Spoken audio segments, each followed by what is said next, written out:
Bienvenidas y bienvenidos a las jornadas monetarias del Banco Central. Estamos en este tercer panel presentando a Daniela Gabor. Estamos aquí en el set Arnaldo Bocco, miembro del directorio del Banco Central, y quien les habla, Jorge Carrera, también miembro del directorio del Banco Central. Daniela Gabor es profesora de Economía y Macrofinanzas de la Universidad de West England en Bristol, Inglaterra. La investigación de la profesora Daniela Gabor desarrolla tres temas en el marco de las macrofinanzas críticas. En primer lugar, examina las consecuencias macrofinancieras para la teoría monetaria, la banca central, los mercados de bonos soberanos y la actividad regulatoria del cambio estructural que ha habido hacia las finanzas basadas en mercados dominados por el dólar. En segundo lugar, su investigación examina el nuevo paradigma del consenso de Wall Street para el desarrollo internacional. ¿Y qué significa el giro hacia la financiación privada en el desarrollo internacional para los países del hemisferio sur, particularmente en relación con las transiciones hacia economías bajas en carbono? En tercer lugar, su investigación contribuye a los debates en curso sobre la regulación y gestión de los flujos de capital hacia el hemisferio sur. Es un honor para nosotros tener a Daniela. Daniela es una excelente y gran académica, pero también un personaje de alto impacto en las redes sociales, transmitiendo una visión heterodoxa y muy estructurada sobre el bancos centrales, macrofinanzas y economía internacional. Así que para nosotros es un gran placer tener esta presentación de Daniela. Daniela, cuando quieras. Bueno, muchas gracias, Jorge, y muchas por la invitación. Es un placer estar con ustedes, aunque virtualmente. Vamos a hablar sobre bancos centrales y estabilidad financiera, y con su permiso voy a cambiar a inglés. In order to talk about central banks and their relationship to financial stability, I want to start by fleshing out a theoretical lens, which I think is quite helpful to guide us through the challenges that central banks are facing in contemporary times. And it has to be said that these challenges are unprecedented, not only in middle-income countries, but also in high-income countries. Everywhere, central banking is at a pretty exciting crossroads. And to think about why we are here, let me start by fleshing out what I think is a useful new theoretical lens, which I call critical macrofinance, that comes from the theoretical tradition of Hyman Minsky, of Keynes, and Keynesian and post-Keynesian thought in general. And this theoretical tradition emphasizes the co-evolution of financial structure and the macro institutions of the state. In other words, as financial structure changes, as modern financial systems evolve over time, the way in which we conduct and design monetary policy and the way in which conduct and design fiscal policy and macroprudential policy changes over time and adjusts or accommodates over time. The macrofinance in critical macrofinance draws on Keynes and Minsky and many others as theorists of capitalist finance, with a particular emphasis on the changing view of the price of assets that are used to finance economic activity and the liability structures behind those assets. So the relationship between assets and liabilities and the changing practices for producing liabilities is very important. The critical macrofinance draws on a tradition in international political economy that views the evolution of the co-evolution of financial markets and financial institutions and macroeconomic policies generally as the outcome of deeply political and contested processes. There is no natural outcome of this co-evolution, but it is defined through political struggles as we go along.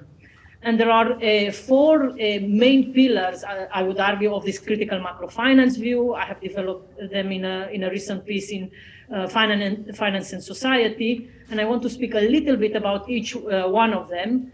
The first one focuses on, tries to locate structurally the financial world we live in US-led financial globalization. In other words, what we have seen over the last 30 to 40 years a structural shift towards what I call market-based finance, which is a term used by global financial institutions and global regulators to capture the idea that credit creation increasingly takes place through securities markets and bond markets and is financed through repurchase or repo markets and derivative markets. So we're moving from a very simple traditional view of bank-based finance towards a much more complex ecosystem of markets and financial institutions. We have in parallel a process of Americanization of local financial systems. In other words, there is a structural change in the way in which financial systems all over the world are recognized to look more and more like the US financial system with its evolving liquidity practices. The second proposition treats global finance and the macroeconomic implications of global finance through a lens of interconnected and hierarchical balance sheets. Interconnected balance sheets is very, very important, and there are questions about the way in which liquidity is produced in this, through these interconnected balance sheets. Critical macrofinance also emphasizes that credit creation in this new modern financial system involves new forms of money or new types of systemic liabilities, and this creates particular challenges for central banks because they have to develop new tools to stabilize such new forms of money. And I would argue that what we have seen over the last 10 years, in particular since the global financial crisis, is the rise of a de-risking state. And for central banks, we will see de-risking means taking much more seriously and undertaking interventions both in government bond markets and in currency markets. I won't dwell very much on the question of the creation of new asset classes like green asset classes that are coming with the fight that central banks are increasingly taking up, particularly in high-income countries, against the climate crisis, but this is an important element as well to bear in mind. So very quickly to go through each point, when we think about the challenges that most central banks of this world are facing on a day-to-day basis, we have to locate these challenges in the specific nature of financial globalization that we have today, which is led or dominated by the US financial institutions in the shadow of the US dollar. There are many ways to describe this modern global financial system. Some people use the term market-based finance, others use shadow banking, others refer to the term the age of asset management. But what all these terms capture, to my mind, is the fact that we are living in different countries with a financial system that increasingly looks like the financial system of the United States, where credit is created through securities markets and where money markets are increasingly dominated by the repo market or collateral-based money market, where the plumbing of the financial system has the repo market and derivative markets.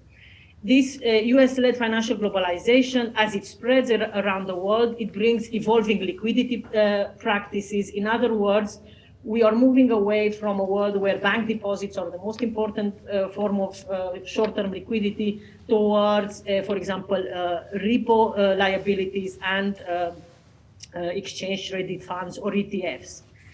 What moves the liquidity across borders is no longer the global banking system. Before 2008 in this world, and this is why the evolutionary nature of finance matters a lot, before 2008, before the collapse of Lehman Brothers, the academic literature was discussing the existence of a banking glut, this idea that there were very large banking flows moving particularly from Europe into US shadow banking. What we have now is a portfolio glut, large capital flows that are driven by institutional investors through equity and securities markets. And to understand the political origins of this portfolio glut, it is important to remind ourselves that the age of market financing which we live in is also the age of shadow banking. And it comes, the explosion in institutional investor money, and I'm showing you here in this table, the very rapid growth in assets under management of institutional investors and their asset managers, from pension funds, from insurance companies, sovereign wealth funds, high net worth individuals, and other rich people. What we see here is a political manifestation of two important trends, particularly in high-income countries. That is a weakening of the social contract that citizens have with the state and the weakening of trade unions, which means that we are moving away from state-based provision of welfare through public health, through public education, through public pension funds. We are moving towards asset-based welfare. In other words, in high-income countries, we provision against the uncertainties of the future by saving through financial markets. And that generates a lot of institutional investor money. We also have a very significant weakening of the tax state. With the growing rise in neoliberalism and the growing power of neoliberalism, it becomes increasingly difficult to tax high net worth individuals, and it becomes increasingly difficult to tax multinational corporations. And that has macro financial implications because it generates high institutional cash pools that are moving across the world trying to find financial instruments that are generating sufficient yield. So these political tendencies are what is behind, I would argue, the portfolio glut, the trillions of institutional investors that are looking for profitable placements around the world. And in order to find these profitable placements, there is a political pressure for financial systems across the world to change their institutional makeup to look more and more like a US financial system in order to make it easier for investors to come in and go out as they please. And here I'm showing you some data that supports the idea that we're moving towards a world where portfolio flows and the portfolio glut is increasingly important. And you will see here that dollar-based claims of BIS reporting banks towards the non-banking system, that is towards shadow banks or non-bank financial institutions and corporations, have taken over from cross-border banking flows since the global financial crisis. And with that, we're going towards the second point of critical macrofinance, which is that we should think of global finance as a set of interconnected and hierarchical balance sheets. And they are interconnected, they connect assets and liabilities because a lot of this modern financial system is collateral intensive. In other words, it finances assets by issuing liabilities that are backed by tradable collateral, either through repo markets or through derivative markets.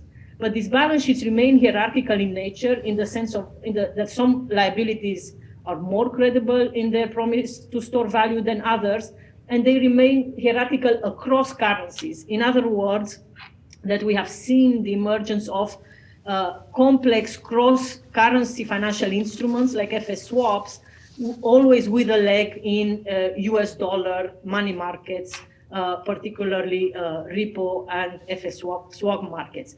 And that is something that is very important to think about, to my mind, when we take into account one of the most influential contributions to the literature that studies the challenges of central banks in the age of financial globalization, and that is a lend-raise global financial cycle, the idea that countries who are open to financial globalization, who are borrowing from portfolio investors or who are borrowing from cross-border banks, are increasingly vulnerable to the moves in the global financial cycle, and therefore increasingly vulnerable to changes in US dollar financing conditions.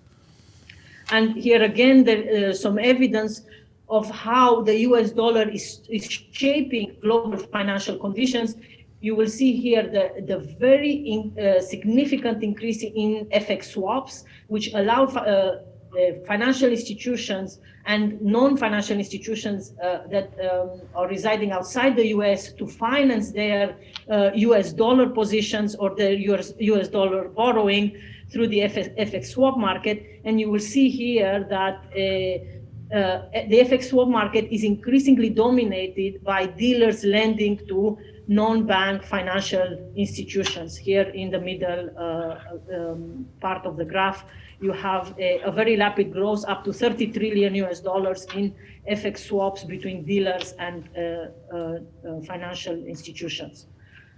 The third point of critical macrofinance that is useful for us to think through in terms of thinking about the challenges that central banks faced in such a financial system. Credit creation, we need to think about it in different ways. Credit creation occurs both through bank balance sheets, and also through securities market. And very importantly, it involves new forms of money or new types of systemic liabilities. And they are systemic in the sense that they become increasingly important in financing assets, and they are increasingly important in creating financial vulnerabilities and endogenous financial instability, and therefore they have to be taken into account by central banks.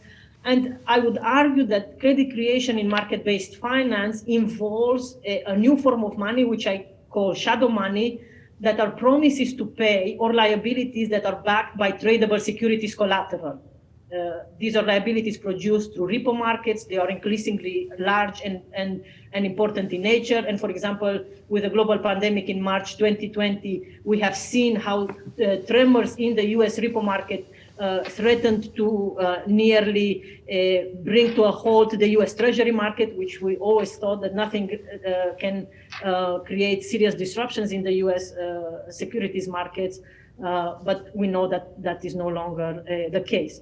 So central banks are looking at a world where systemic liabilities are not simple bank deposits anymore, but they are repo agreements backed by tradable securities. And the market liquidity of these tradable securities becomes very important for central banks. And therefore, the idea that you can perform a simple lender of last resort function to the banking system is no longer sufficient.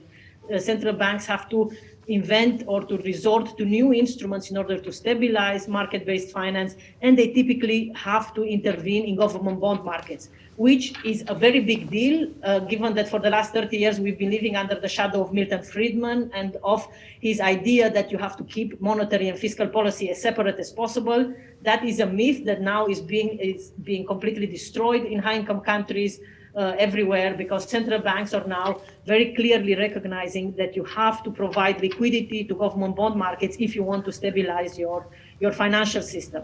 And that, of course, is complicated for central banks that are not issuing US dollars because of the reliance of local financial systems on US dollar financing conditions and on trends in the FX swap market, which is dollar-based, and on trends in the US repo market. So the global financial cycle is creating new challenges for central banks of middle-income countries and low-income countries that are vulnerable to financial globalization, and it's creating exposures to tremors and disruptions in the FX swap and repo market. And that brings me to the final point. What does this mean for central banks in general? And I would argue that there are two important radical, or if you want, revolutionary changes in central banking that we have seen in high-income countries and in some middle-income countries, which is that central banks have assumed the role of market making or de-risking systemic liabilities. And that, to me, the most important and most visible responsibility that central banks have assumed for systemic new liabilities is the rise of market maker of last resort for government bond markets. This is not because central banks all of a sudden have dropped all the insights or all the commitments to central bank independence, and they have decided to return to the Keynesian period where there was a much closer coordinated relationship between the central bank and governments. This is simply done for prudential reasons. This is a macro-prudential tool of providing safeguarding financial stability by purchasing government bonds to support market liquidity, because disruptions in market liquidity generate financing pressures through the repo market that can lead to a systemic crisis. And we know that's the case from the collapse of Lehman Brothers. We know that's the case from the European sovereign bond market crisis. And there are several examples here of how the role of market maker of last resort in government bond markets has sort of moved or has traveled from the central banks of high-income countries. From the Bank of England already has it formally in its policy instruments, the role of market maker of last resort for the UK gilt market. But we see here with the pandemic and the response of central banks to the COVID-19 pandemic since February 2020, that most central banks of emerging markets or in middle-income countries have resorted to significant purchases of government bonds for prudential reasons, to provide stability to the local financial system, and I would argue also as a form of capital flow management or capital account management. This is a way to persuade portfolio investors to stay in the local bond markets, because if they leave, then you have, of course, the problem of a currency crisis. And this brings me to the second significant role that central banks are increasingly assuming, which is the role of de-risking exchange rates. This is not done as before. I mean, it's not unusual that central banks intervene in currency markets, but typically central banks intervene in currency markets in order to provide some support to export performance. So let's say for mercantilist reasons. Now they are increasingly intervening in currency markets in order to stabilize the exchange rate for portfolio investors. That is as a form of capital flow management. And we have examples of central banks assuming the role of the swapper of last resort. And what matters here, of course, there are very significant limits to that. Those limits depend on the amount of US dollars that you hold in your international reserves. But it also depends on the geopolitical games and geopolitical willingness of the US Federal Reserve to provide access to swap lines. We know that under Donald Trump, the US Federal Reserve has behaved quite differently from what we would have expected, in the sense that it has now, with the global pandemic, sort of blown into a full lender of last resort for the global dollar financial system. It has created swap lines with high-income countries and with some middle-income countries. But there is a set of countries which the US does not see as immediate strategic allies to support. And those countries can only access US dollars during periods of crisis if they hold US treasuries. In other words, they can only tap the official repo loans that the US Federal Reserve is providing. And that takes us to the discussion about the limits of de-risking. And those limits of de-risking, of course, have to do with international reserves, and they also have to do with the political willingness to impose capital controls. And capital controls, we know, they are easier to impose during times of abundant capital inflows than they are during times of very rapid capital outflows. Countries do not want to lose market access to international bond markets and to portfolio investors.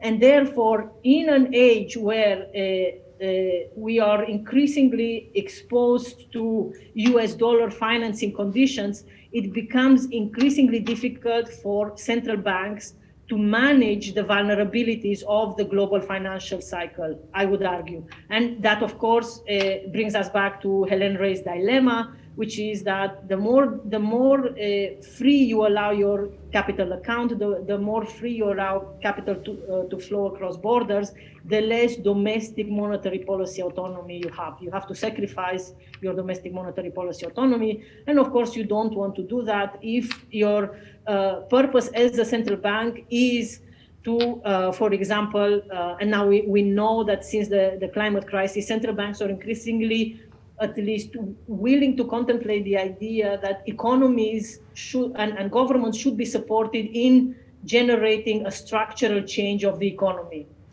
And I will stop here to say that there is, I think, a pretty rich research agenda that comes from this critical macro finance perspective, One that I've developed recently with two colleagues who are also working here in the UK is to take another idea from Hyman Minsky on institutional super cycles to look at long-run cycles over which we have a stable institutional architecture in macroeconomic policy making, and to think through what kind of super cycles have we've had over the last 60 years. And we had an industrial capitalism super cycle, and then a financial globalization super cycle. We're still living through that one. And the question is what comes next? The second interesting research area that I think we should be looking at is what are the limits of de-risking? In other words, to what extent can the state, through its fiscal arm and its monetary arm, de-risk the local financial system for global institutional investors? And here, I think there is a lot of attention that needs to be paid to how do we manage the fragilities of bond-based finance in a way that doesn't generate very significant costs for the local economy. Finally, and that's a research agenda that is going to become, I think, increasingly popular, is that the relationship between central banks and the climate crisis. There is a lot of work being done here, and in somewhat paradoxically, because we think of central banks as rather conservative institutions who would prefer politicians to innovate in new policy arenas.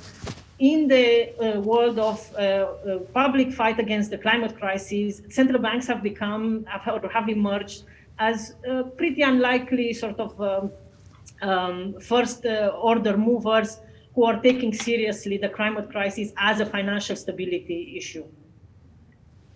I'll stop here to take some questions. Thank you. Muchas gracias, Daniela, por esta excelente y provocativa presentación. La idea es hacer 4 preguntas. Empiezo yo para romper el hielo. Sobre la arquitectura financiera y la relación que hay en esto que presentaste con la arquitectura financiera, ¿no? A mí me parece que todo el esquema desde Bretton Woods hasta nuestros días, Fondo Monetario, reguladores, estuvo muy pensado para lidiar sobre todo con países y con algunas empresas multinacionales y algunos bancos multinacionales. Y así surge Basilea I, que era básicamente hacer un campo de juego parejo para esos grandes bancos multinacionales que pudieran expandirse. La crisis de 2007-2008 generó el G20 y la idea del FSB y la idea de re-regular algo de lo que se había desregulado en Basilea I. Y algo se hizo con los bancos, se puso límites de apalancamiento, se pusieron más capital, se definieron los que son sistémicamente importantes. Ahora bien, ¿esa arquitectura es suficiente para estos nuevos sujetos que vos venís señalando en todos tus trabajos, en otros trabajos incluso que has presentado en Argentina? Has hecho la idea de la existencia de un gran iceberg, donde lo que no se ve, lo que está debajo del agua es como lo importante. Entonces, ¿hay una arquitectura financiera, una regulación suficiente para todos estos nuevos sujetos? Por ejemplo, los grandes fondos de inversión como BlackRock y otros sujetos. Y si no la hay, ¿quién la debería hacer? ¿Cómo se debería hacer? Bueno, gracias, Jorge, por esa pregunta. Voy a intentar contestar en español. Tenés razón que la crisis de 2008 creo que provocó un reconocimiento en el mundo regulatorio que hay que hacer algo con la actividad de los bancos en esos tipos de shadow markets que estaba hablando, en particularmente en sus actividades que tenían que ver con shadow banking en los mercados repo y en los mercados derivativos. Entonces, se han hecho esfuerzos para limitar el leverage que podían tomar estos bancos, y se han hecho esfuerzos para asegurar que esos bancos se quedan líquidos, particularmente reduciendo su dependencia en esos systemic liabilities que estaba hablando, reduciendo su dependencia sobre repo liabilities y reduciendo su dependencia sobre derivative markets. Pero el Financial Stability Board también reconoció que no es suficiente enfocarse simplemente en instituciones ya reguladas como los bancos, pero que habría que enfocarse en mercados. Lo que hace el Financial Stability Board es decir, las actividades económicas, las prácticas para crear liquidez también son importantes. Entonces, hagamos un programa para reglamentar el mercado repo o repo activities, hagamos un marco para reglamentar el mercado de securitization, ¿no? Que también fue al centro de la explosión de 2008 con Lehman Brothers.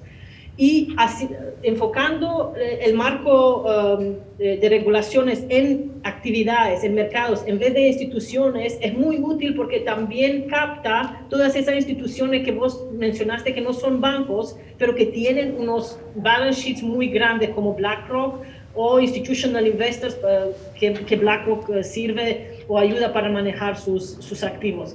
Entonces, la idea estaba ahí de que podemos reglamentar esos non-bank financial institutions o shadow banks a través de reglamentar sus actividades en mercados que son sistémicos para el sistema financiero global, pero ahí lo que tenemos es la parte crítica de mi theoretical lens, de mi marco teórico, donde viene el poder político de esos tipos de instituciones que ha logrado de que ese tipo de reglamentaciones se ha reducido mucho desde la ambición inicial que había de reglamentar muy bien. Se ha reducido esa ambición a que ahora se reglamenta muy poco. Y hay que recordar también que el FSB también tenía un programa de tratar, particularly a asset managers como BlackRock, de tratarlos como sistémicos globalmente. Y tenemos un artículo de Financial Times, me recuerdo, de 2015, donde decía que el título era como, por fin BlackRock convence a los bancos centrales que no son systemic global institutions, que para mí es una forma... demuestra el poder político que tienen, y vemos ese poder político también expresado ahora porque BlackRock realmente está manejando un par de los programas de política monetaria no convencional del Federal Reserve, pero es también un poder político que funciona a muchos otros niveles. Entonces no se ha hecho suficiente, y no se ha hecho suficiente porque no existe suficiente voluntad política en el mundo de los bancos centrales, en el mundo de los ministros de finanzas. Bueno, es un gusto, Daniela, haber escuchado tu presentación, y en particular una persona con una experiencia muy rica que para países como los nuestros en desarrollo todavía tienen una parte muy importante residual de las instituciones pasadas sin haber logrado el desarrollo de las instituciones modernas que permitan desde el Estado controlar parte del ciclo que has descrito muy bien en términos de este doble juego que tiene el cambio en las finanzas internacionales. Mi pregunta es lo siguiente, es muy provocativo el tema cómo a partir de la pérdida de poder de los sindicatos, de la disminución del estado de bienestar, especialmente en Europa, y al mismo tiempo, par y paso, un crecimiento del excedente financiero creado por mecanismos, bueno, señalaste el caso de derivativos, lo que prueba que la capacidad de desarrollo de lo que ese mundo llama productos financieros con relación al Estado es de mucho mayor velocidad. Entonces, en el fondo, la percepción, tomando distancia, es que son actores en un mundo autorregulado quienes operan en shadow banking.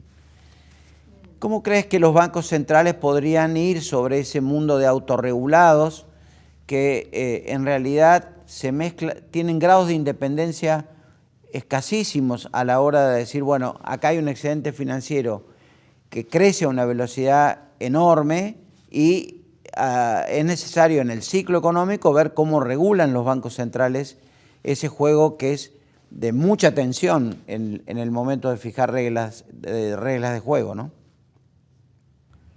Bueno, gracias por la pregunta. Yo creo que los bancos centrales, por lo menos los bancos centrales donde esos actores son muy importantes, y realmente son muy importantes en todos lados, son muy importantes también en Argentina por varias razones, pero son importantes sistemáticamente y estructuralmente en países con ingreso alto.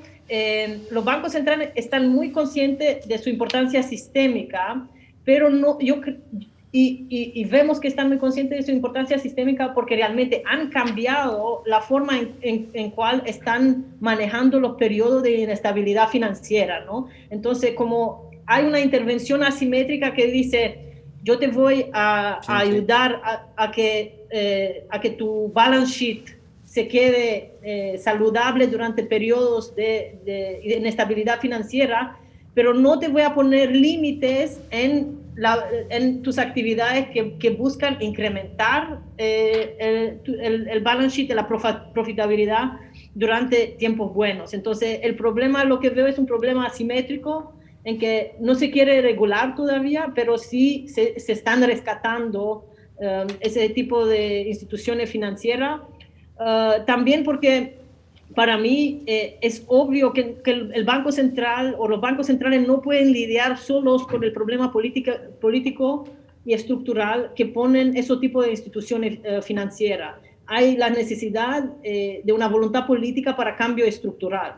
Y aquí, por ejemplo, en Europa tenemos muchos ejemplos de intentos de hacer cambios estructurales en el sistema financiero que pierden como energía y ánimo porque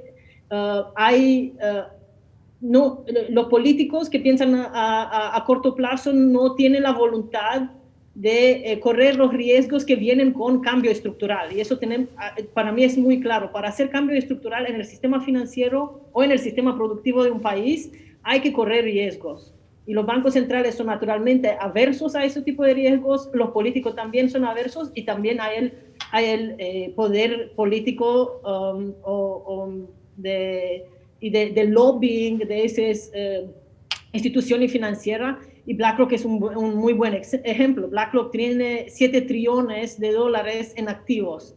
Eso te da un poder político extraordinario, no solo con las compañías donde sos el majority shareholder, pero también con los políticos que dependen de la voluntad, de la buena voluntad de ese tipo de actores financieros. Entonces lo hemos dejado crecer mucho y no sabemos cómo achicarlo de nuevo. Daniela, a mí me fascina el enfoque que vos le has dado a la idea de la americanización o de la forma de las finanzas en el mundo. Es decir, cómo hemos ido pasando del modelo europeo más centrado en bancos a un modelo americano más centrado en los mercados de activos. Y lo que vos proponés ahí, o lo que vos decís, de que además eso ha implicado que estos mercados de activos deban ser soportados o ayudados de alguna forma cuando tienen problemas. Ya nos habíamos acostumbrado en algún momento, hace muchos años, al Greenspan Put, después nos acostumbramos con la crisis de 2007-2008 a que la Fed fuera una especie de comprador de última instancia, como vos decís, de todos los títulos, porque la idea era ser un garante de que hay un piso para Wall Street y, si es posible, darle una garantía de que va a ser un mercado que siempre va a estar creciendo. Ahora, la contracara de lo grave de esto es que la contracara de esas finanzas basadas en mercados de activos es que del otro lado están las familias y las empresas. Entonces siempre está esta amenaza de que si el Banco Central no sale a hacer esto, que no era lo que estaba previsto, porque los bancos centrales se suponía hasta los años 90, el libro de texto, que se debían encargar solamente de los precios, pero si los bancos centrales no salen a hacer esto, las maestras de Michigan y los plomeros de Ohio sufren porque ven derretida su riqueza, ¿no? Entonces, ese es un problema de qué hacen los bancos centrales ante ese dilema. Y el otro, es decir, uno de los que dijiste es comprador de última instancia y el otro es swapper de last resort. Y eso también es un tema interesante, proveedor de dólares a quien le parezca bien a la Fed. En ese segundo punto, esa segunda parte de la pregunta, ¿vos pensás que la internacionalización del renminbi y la idea de que el Banco de China tiene una gran cantidad de swaps con mucha gente, con muchos países, puede ser una competencia o simplemente seguimos teniendo ese problema estructural de quién da liquidez en las finanzas internacionales? Bueno, yo diría, gracias por la pregunta, diría que hay como dos partes en la respuesta. Primero, la primera parte para mí es que cómo llega el renminbi a amenazar de verdad al dólar estadounidense. Se necesita que China abre su mercado financieros o abre su sistema financiero y que americanice el sistema financiero local. Y hemos visto eso, por ejemplo, en el lobbying que hacen la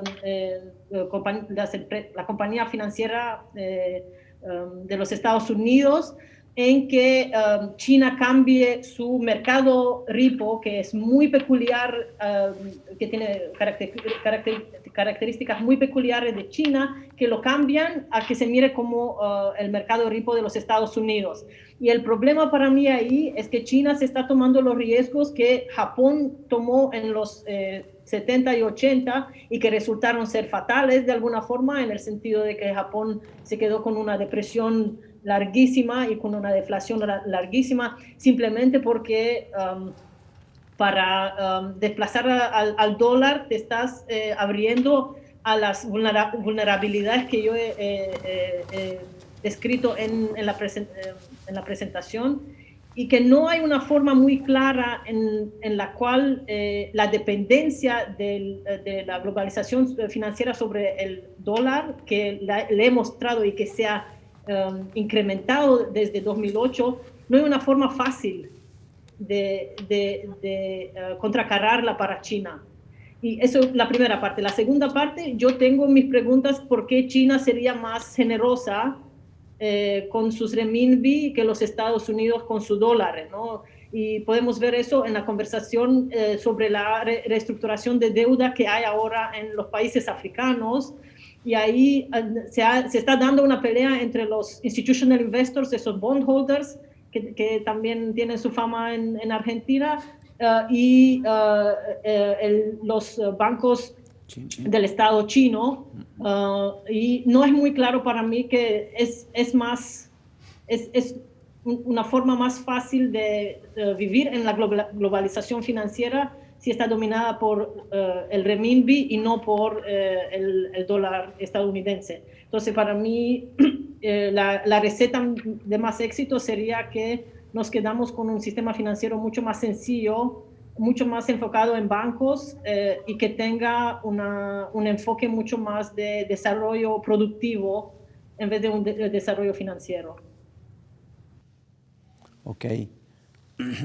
Me gustaría preguntarte con relación a un escenario nuevo que se abrió a partir de COVID-19, digamos. La sensación que persiste en todos lados es que probablemente la gran intervención que han tenido los distintos estados nacionales en crear instancias de intervención que hasta este periodo eran impensables en muchos países, especialmente por el tipo de política económica que se siguieron en los últimos tiempos, y en particular en los países como los nuestros, que son países todavía en una etapa de desarrollo bastante más atrasada que la que persiste en los países avanzados. Esa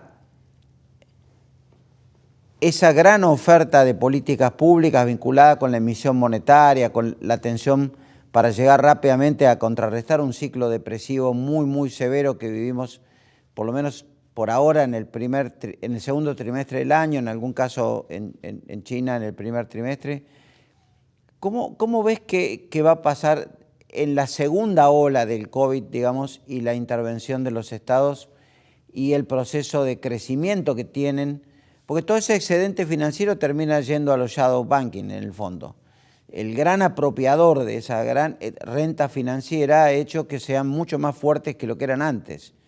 Aún no tenemos un balance, no hay una hoja de balance del COVID y la continuidad, digamos, de lo que ocurrió en estos meses, pero seguramente en términos relativos el poder va a salir muy fortalecido para los quienes integran ese sector y administran semejante nivel de excedente.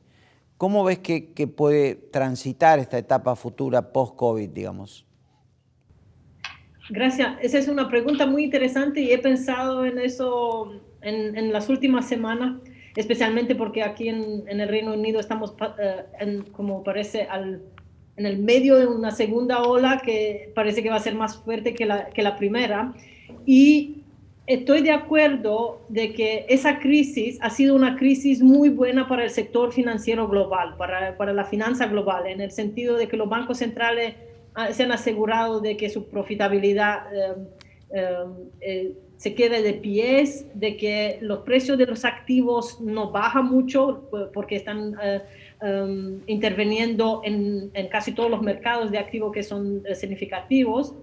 Pero creo que para una visión de una economista progresista como yo, que para mí hay que reducir un poco o significativamente la finanza global. La buena señal que tenemos es que hay un reconocimiento de que es necesaria la coordinación entre la política monetaria y la política fiscal, ¿no? Que antes eso no era posible, no era políticamente, era difícil de decir, por ejemplo, en la zona euro, de que la gobernadora del Banco Central Europeo, la Madame Christine Lagarde, diga: nosotros estamos aquí para comprar la deuda de los gobiernos de la eurozona y no se preocupen. Eso para mí es un primer paso en que existe una mejor coordinación entre el brazo fiscal y el brazo monetario del Estado y abre una puerta, una oportunidad política de que se formulen preguntas nuevas sobre por qué necesitamos un sector financiero tan grande. ¿Por qué necesitamos un sector financiero tan grande cuando el Estado puede trabajar mejor para alcanzar las metas que vienen después de COVID? Y para mí la meta más importante que viene después de COVID, por lo menos en los países de ingreso alto, es el cambio climático, la crisis climática. Y creo que va a ser una oportunidad de que tenemos regulaciones de los activos que se llaman sucios, no sé cómo se dice en español, los activos sucios, y regular los activos sucios es de alguna forma como reducir el sistema financiero global. Entonces esa es mi versión optimista de cuál podría ser el silver lining de esa crisis, es que se están poniendo en pie unos procesos políticos que nos permiten que en el futuro el Estado juegue un papel mucho más importante en los cambios estructurales de la economía, y que el sector financiero, que en su forma globalizada pierda poder, que los shadow banks pierdan poder, pero es una lucha política y hay que reconocerla como tal y tratar de lucharla. ¿Crees que los líderes políticos están atentos a esta situación post-COVID? Yo creo que hay, de lo que yo veo en Europa, hay reconocimiento, por lo menos del Banco Central Europeo y del Banco de Inglaterra, hay reconocimiento de que no se puede seguir subvencionando al sector financiero en los préstamos que hacen a los sectores que polúan altamente. Entonces, Christine Lagarde dijo: nosotros tenemos que que hacer, ¿cómo se llama? Enverdecer la política monetaria, y hay ese reconocimiento. ¿Qué significa eso en términos políticos? ¿Cómo se va a penalizar la finanza sucia? Es otra pregunta, porque los financieros sucios incluyen a BlackRock, por ejemplo. Es muy conocido que BlackRock está apoyando la destrucción del Amazonas y está apoyando muchas actividades económicas con una imprenta climática muy fuerte. Y ahí es una lucha política que se está dando, pero para mí es claro que por lo menos hay conciencia de eso. Hay mucha movilización estratégica del parte del sector financiero también, y eso sí es una tendencia preocupante, pero tenemos que pensar que es una oportunidad política que se da en ese momento. Bueno, Daniela, excelente presentación. Gracias por el esfuerzo de haberlo hecho en español, las preguntas y las respuestas. Nos quedamos con esa última frase de reflexionar o pensar la sociedad y la política, cuál es el tamaño del sector financiero que necesitamos y por qué tenemos que tener un sistema financiero tan sobredimensionado, sobre todo en la economía internacional y en muchos países avanzados. Desde ya ha sido un placer. En nombre de Arnaldo y mío te agradecemos enormemente la presentación y el esfuerzo que hiciste en contestar las preguntas. Y bueno, y esperemos vernos en algún momento aquí en Argentina. Muchas gracias. Muchas gracias y nos vemos. Gracias.